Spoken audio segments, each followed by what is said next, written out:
Sa gawang kapanalan ay itinalaga sapagkat ako'y hinirang mo, Ama. Sa pintig ng puso'y maririnig tawag ng tungkulin na sa'kin nakasinig. Sa gawang kabanalan ay itinalaga sapagkat ako'y hinirang mo, Ama. Wala ngang sukat ang iyong pagmamahal, katumbas nito'y ika'y paglilingkuran. Batid kong buhay ko'y hindi sasapat, ngiti ko'y maging lingkod na karapat-dapat.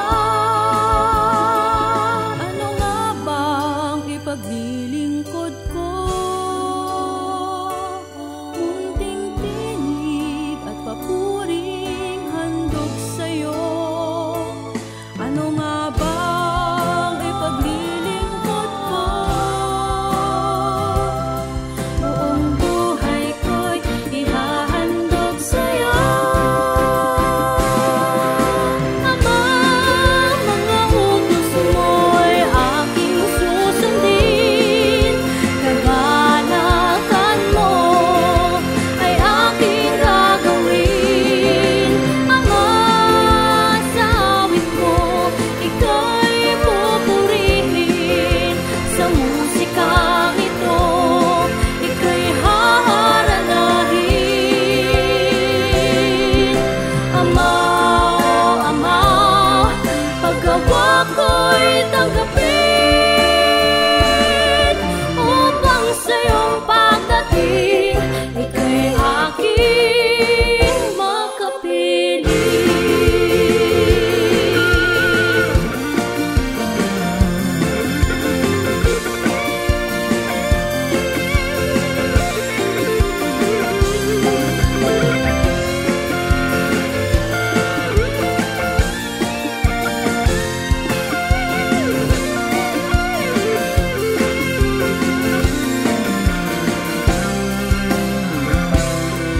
Narito ako na bang lingkod mo,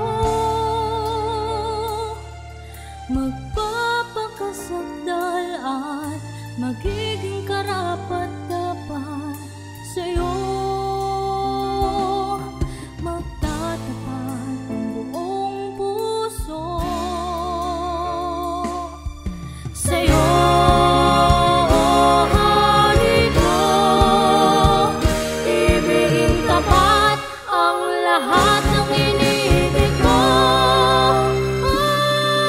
Ama. Mga utos mo ay aking susundin. Kagalakan mo ay aking gagawin. Ama, sa awit mo ika'y pupurihin. Sa musikang ito ika'y haharanahin. Ama, oh Ama, paggawa ko'y tanggapin upang sa'yong pagdating ika'y aking makapiling.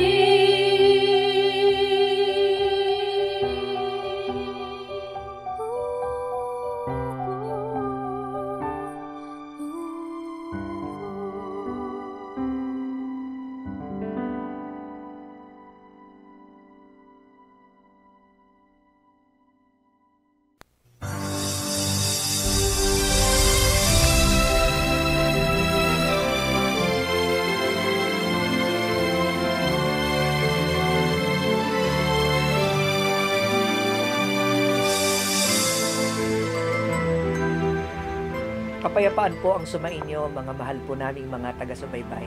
Lagi po naming ipinagpapasalamat sa Panginoon ang ang inyong patuloy na pagtangkilik sa pakikinig at panonood ng programang Ang Kabanal-Banalan.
Makakapiling po natin ngayon ang pangunahing kasangkapang tagapagsalita upang ihayag sa atin ang mga aral ng Panginoon na mula sa mga banal na kasulatan, ang atin pong kapatid na Benhanan. Kapayapaan po ang sumainyo, kapatid na Benhanan. Kapayapaan po, kapatid na Ebiasap, at sa inyo po na mga giliw naming taga-subaybay ng programang ito, kapayapaan po ang sumainyong lahat. Ang paksa po na niloob ng Diyos na atin pong tatalakayin para po sa araw na ito ay may pamagat na kailangang mga ligtas at makaalam ng katotohanan ang lahat ng tao.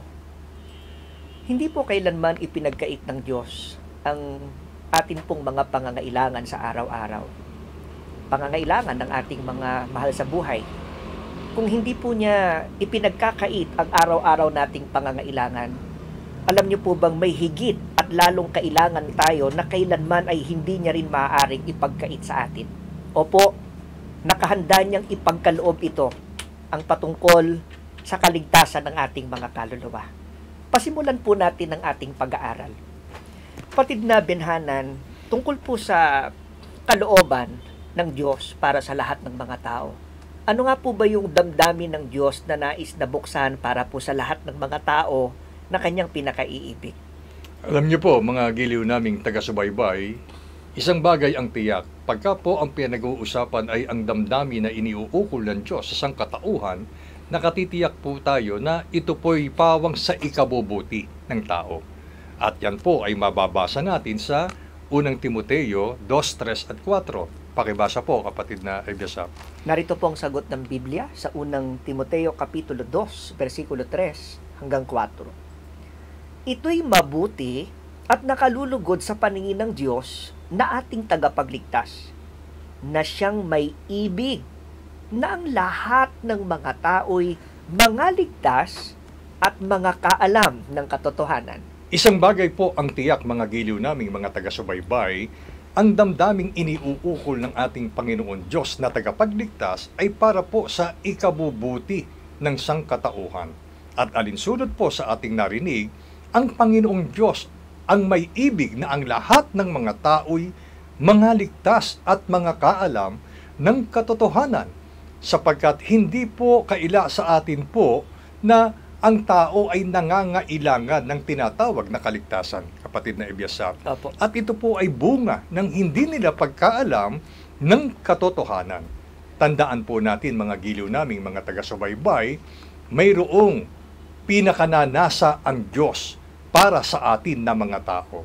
At yung nasain na yon ng ating Panginoon Diyos na tayo'y mga ligtas at mga kaalam ng katotohanan, ay dapat suklian din natin ng marubdob na pagnanais na tayo man ay sikapin nating alamin kung ano ba yung katotohanan na maghahatid sa atin sa tinatawag na kaligtasan, kapatid na Ebiasap. So, ibig sabihin po ninyo, kapatid na Benhanan, kung gusto ng Diyos na ang tao maligtas, ito rin nga ba ay ginugusto ng mga tao? Yan po ang isang malaking katanungan, sapagkat dito ay makikita natin ang tao palibasa ay nanghahawakan sa kanilang sariling kalooban. yung kanilang kaalaman sa kasalukuyan ay para bagang pinanghahawakan nila na yun ang katotohanan.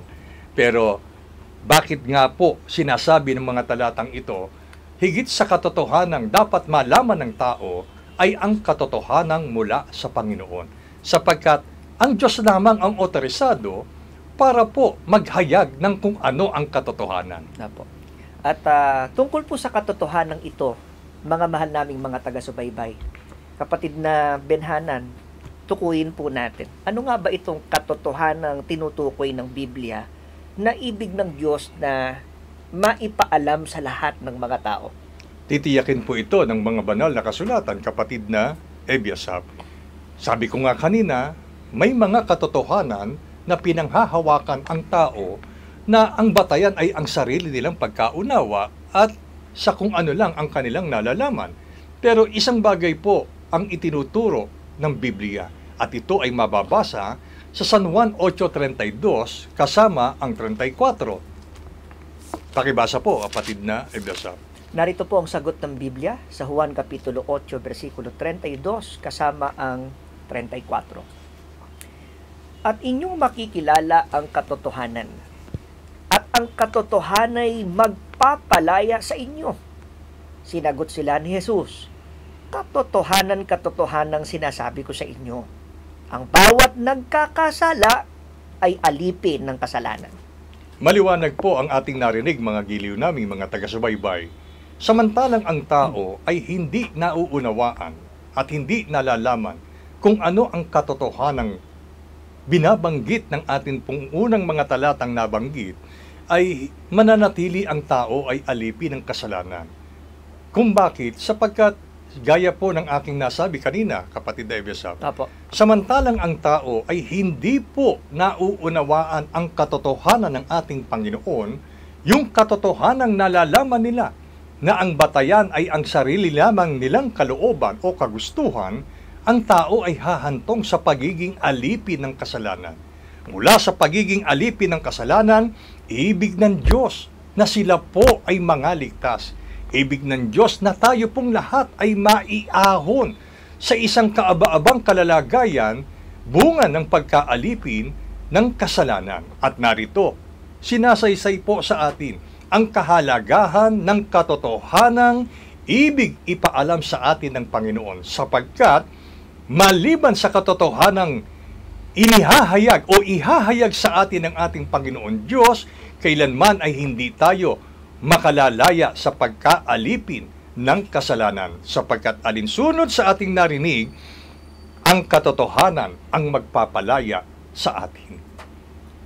Kung gayon, kapatid na Benhanan, alin po itong katotohanan na tinutukoy po ng ating Panginoon na dapat makarating sa tao, dapat tanggapin ng tao, sampalatayanan para makalaya mula sa pagiging alipin sa iba't ibang klase po ng mga pagkakasala?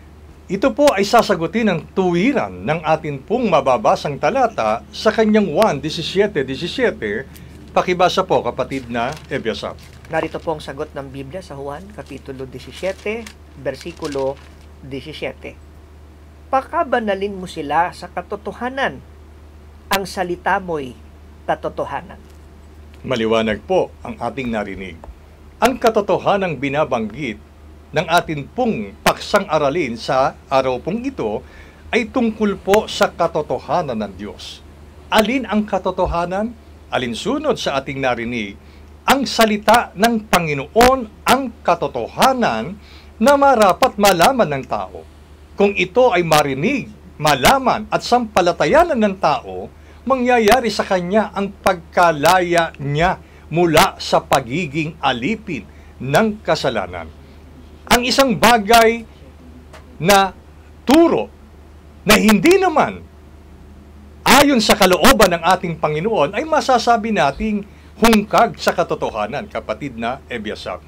Sapagkat ang katotohanan, alinsunod sa pagtuturo ng Biblia, tanging Diyos lamang ang makapagpapahayag nito. Kapatid na Benhanan, ano nga po bang ibig sabihin ng Panginoon dun sa salitang binasa po natin kanina na pakabanalin mo sila sa katotohanan?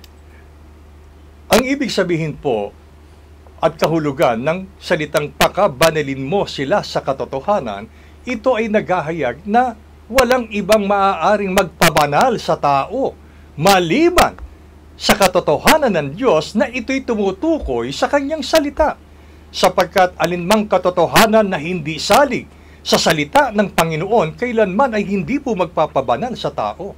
At ang taong ito ay mananatili, kapatid na Ebiasap, sa pagkaalipi ng kasalanan na doon ibig ng Diyos ang tao ay iligtas. Kaya kung ganun po kahalaga, kapatid na Benhanan, ang mga salita ng Diyos, ibig sabihin, mga mahal naming mga taga-subaybay, babaguhin tayo nito mula sa iba't ibang mga sitwasyon na umaalipin sa ating mga kaluluwa, iba't ibang mga pagkakamali na sa katotohanan, ayaw naman nating gawin. Di ba, kapatid na Benhanan? Opo. Ngayon, kung ito po ay kalooban ng Diyos na makarating sa atin, yung mga salita niya, yung mga aral na yon, papaano po tayo sa isang paraan, kapatid na Benhanan, inililigtas ng mga salita ng Diyos na ipinapakilalang katotohanan ng Biblia? Upang maunawaan natin ang katotohanan ng Diyos, nangangailangan po ito ng pakikinig. At dahil sa pakikinig ng tao, mayroon pong nalilikha sa puso ng tao. Napo. Ano nga ba ito?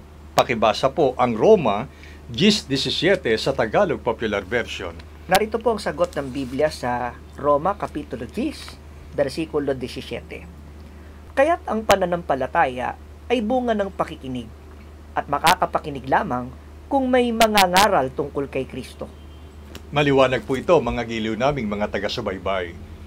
Hindi kailanman maririnig ng tao ng direkta ang tinig ng ating Panginoon Diyos. May kasangkapan ang Diyos upang ang kanyang salita na pawang katotohanan ay dumating sa mga pakinig ng mga tao. At ito ay sa pamamagitan ng kanyang mga mangangaral. Kailangang mayroong mga ngaral ng tungkol kay Kristo. Ano ang lilikhain nito sa puso ng mga tagapakinig?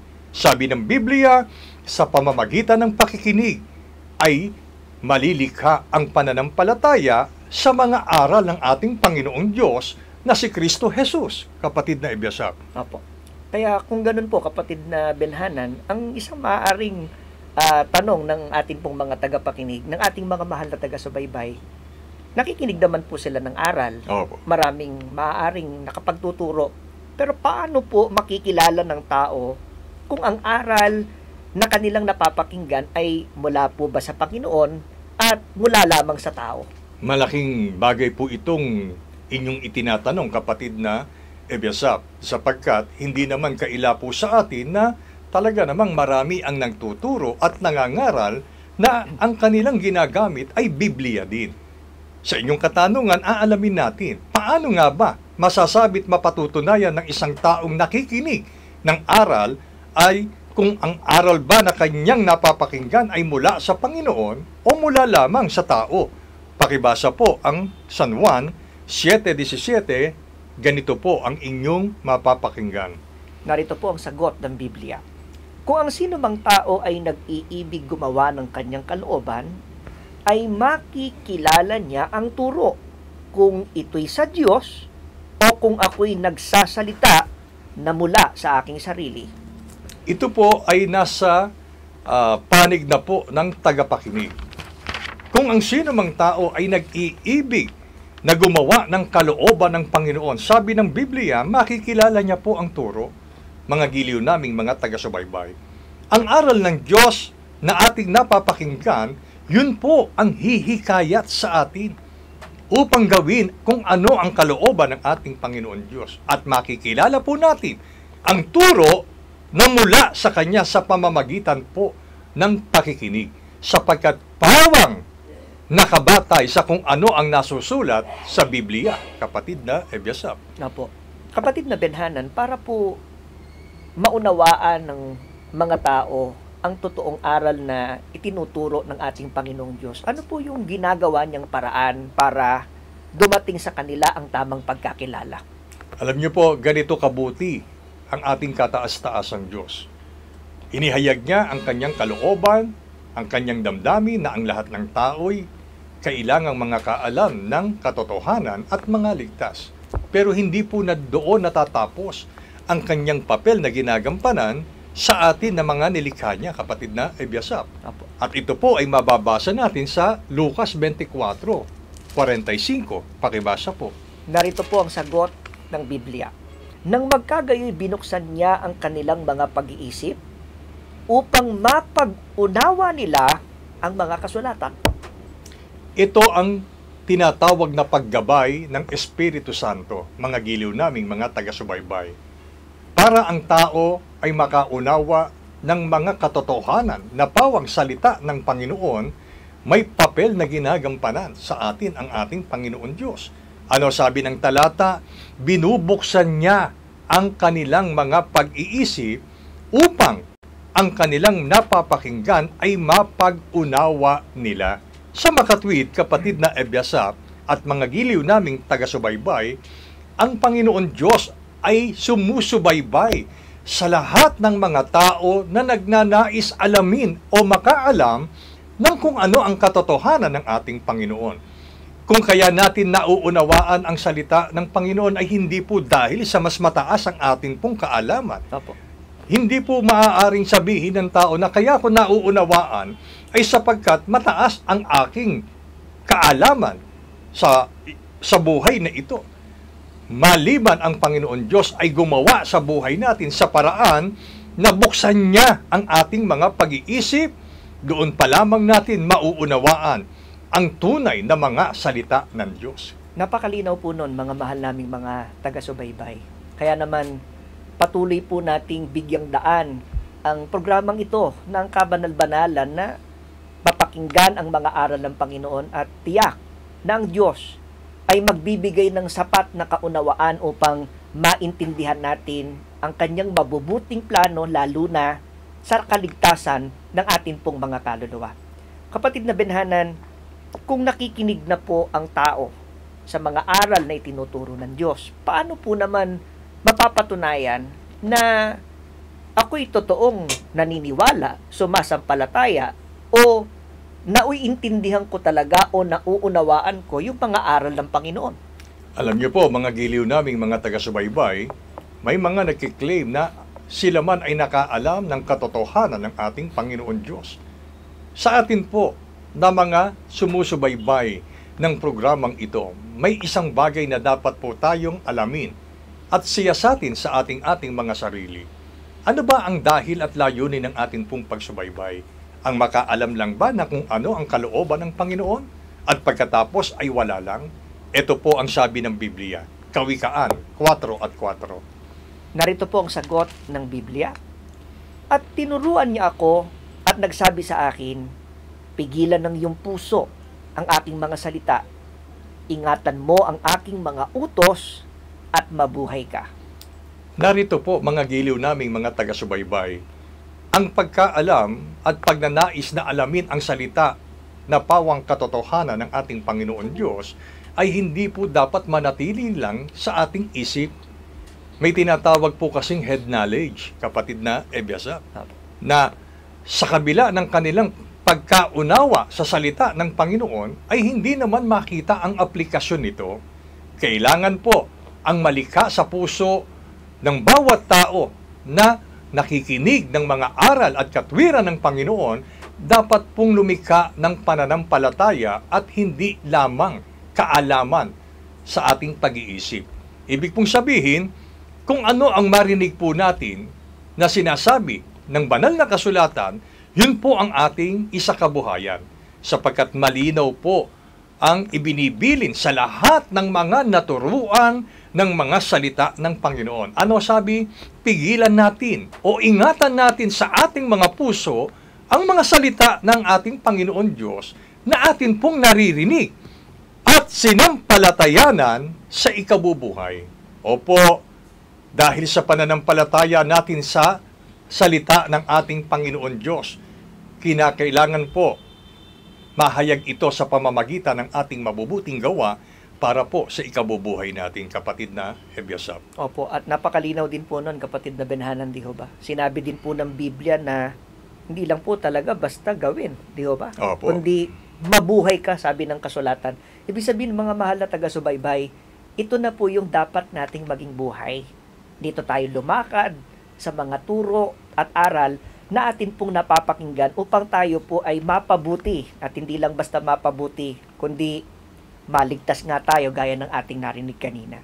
Kapatid na binhanan, ano po bang nais ng Diyos na ipayo mula po sa ating naging pag-aaral sa ating mga mahal na taga-subaybay na patuloy na tumatangkilik ng programang ito?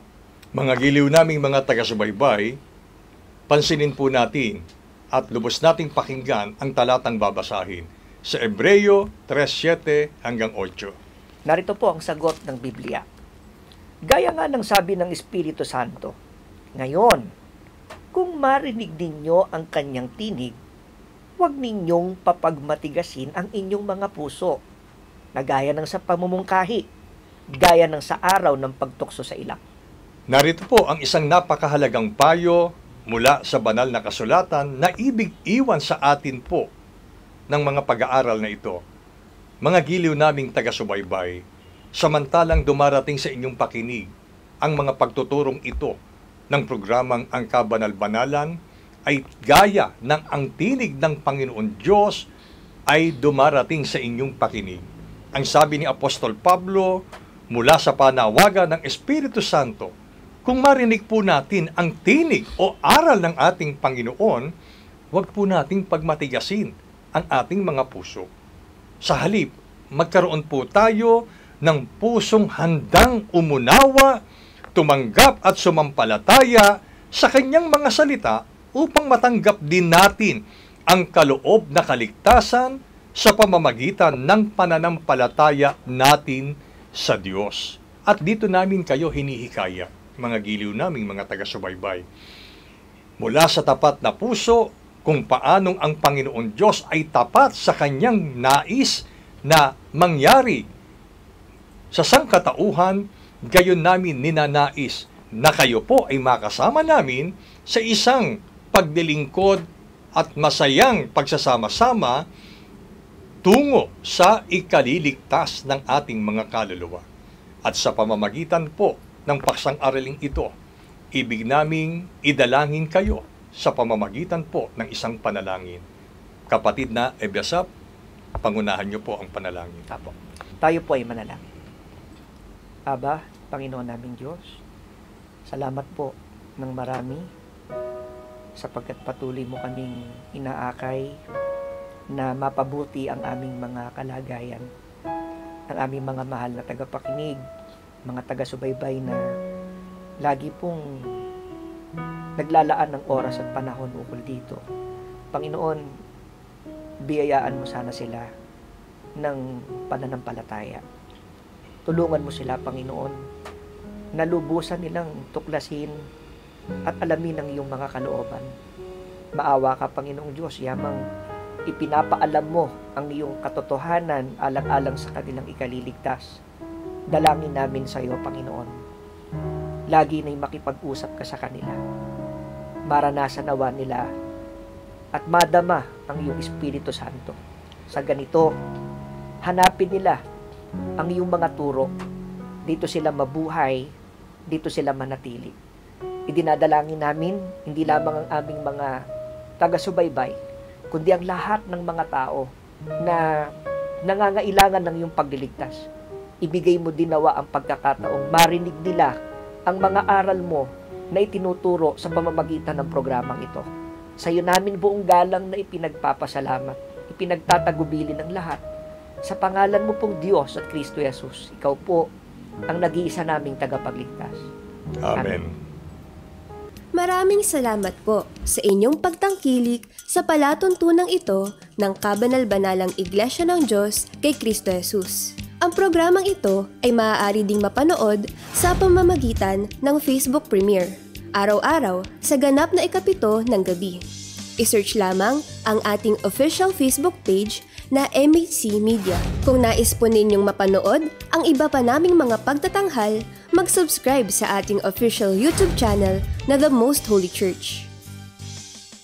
Upang lubos po ninyong makilala ang Kabanal-Banalang Iglesia ng Diyos kay Kristo Jesus, bisitahin ang ating official website na www.mostholychurch.com.